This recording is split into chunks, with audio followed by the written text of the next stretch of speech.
Augusto, nós não pegamos praticamente buraco de Cuiabá para cá.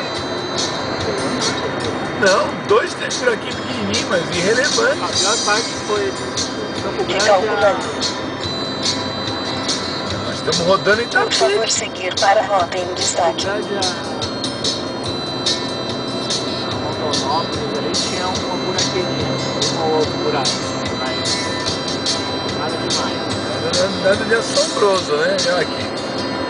Sem governante, sem governo. É a autoridade que cuida do tapete. Recalculando. Hã? Por favor, seguir para a rota em destaque.